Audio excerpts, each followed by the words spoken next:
Bismillah ar-Rahman ar-Rahim. In the name of Allah, most gracious, most merciful. We're talking about the rights of women in Islam. And we discussed the first issue about the rights of women, and we mentioned that from the Quranic point of view, as far as the issue of perfection and salvation and prosperity and other issues are concerned, there is no difference between men and women. And many of the verses of the Holy Quran indicate and emphasize, and even they say with the word min dhakarin aw untha, whether male or female. It means that there is no difference between these two sexes. Now we want to answer to a question about the issue of hijab and covering.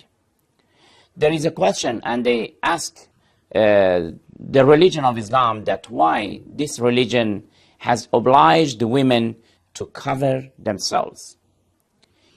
This covering will result in isolation of the ladies and women, while women are half of the population. And if we keep them in the houses, it means that today, which is the age of economic development, we have deprived ourselves from this human resources, and we have imprisoned them in the houses. Then we can't make benefit of their talents and of this, the power of this part of the population. Therefore, they are, if we don't say objection or protest, they are asking us that why in Islam it is obligatory for a lady to cover herself. We want to answer that, first of all, you are right. From the Islamic point of view, women are obliged to cover themselves. Of course, it has a lot of conditions. There are some parts of the body which are excluded, for example, the face or the hands up to the wrist. The rest of the body must be covered when they are in the community, in the public, not within the house. But to answer to that question, we want to say that who says hijab and covering will isolate women? There is no seclusion here. There is no isolation. Hijab is not an obstacle. It's a matter of just you have a look to some of the Islamic countries. For example, in the Islamic Republic of Iran, after Islamic Revolution, that when ladies come out of the house, they cover themselves. We want to ask whether this has been a cause for women not to come out of the houses. Of course not. Today, if you just travel to different cities of this country, to different factories, ministries, offices, you will find a lot of women working. There are a lot of women who are active in ministries, in hospitals, in the airports, and in other fields of jobs that, even in the factories, they are covering. But this covering and hijab has not become an obstacle for them to be active in the social activities and political activities. We have members of parliaments who are ladies, and they have hijab. Therefore, this is only a pretext, I think. It is not a good justification for not covering. When Islam is obliging to cover, Islam also at the same time is saying that women and ladies also must be very active, and they must play their role in the social activities, economical activities, political activities, etc. But another issue that is good to be noticed is that why sometimes we want to be feminist and just to defend the rights of women, not in a just way, not fairly. We are on the extreme side.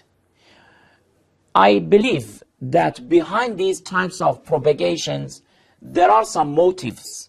And these motives want to bring ladies out of the houses, that little by little, to amuse them and not to allow them to play their own role. And little by little, we guide the community towards corruption, towards punishment? Who says that if a lady, if a woman stays at home, for example, and try to train her children, this is just isolation and seclusion? This is a kind of inferiority. Who says it? To train the children is a big message. To train the children that in the future, each of them can become a president, a minister, a high-ranking authority. Isn't it a very important occupation? We are not against the social presence of women. We are not against the working of women in the factories, in the ministries. No problem. They can do it. They can be in the community and to play their role. But at the same time, we want to emphasize that if they are training their children, this is also is not a kind of inferiority. Unfortunately, in the age of technology, sometimes we see some of the ladies early in the morning, they come out of the houses and they leave their children with the kindergarten. If a boy is away from his parents, does he enjoy of affection and emotion?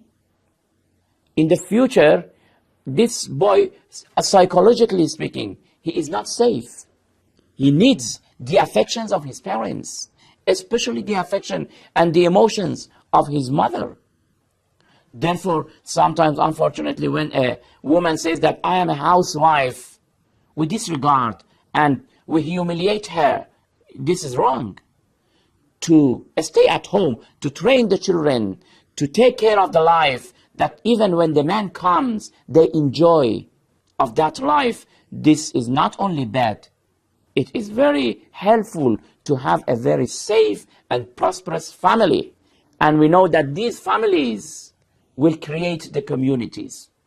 Therefore, we want to say that hijab is not an obstacle. Today, you can just have a look to the Islamic countries, that while ladies, they are covering themselves and they are very active in social and political activities. We will continue and answer to some other questions regarding the rights of women. Until then, thank you very much. Wassalamu alaikum wa rahmatullahi wa barakatuh.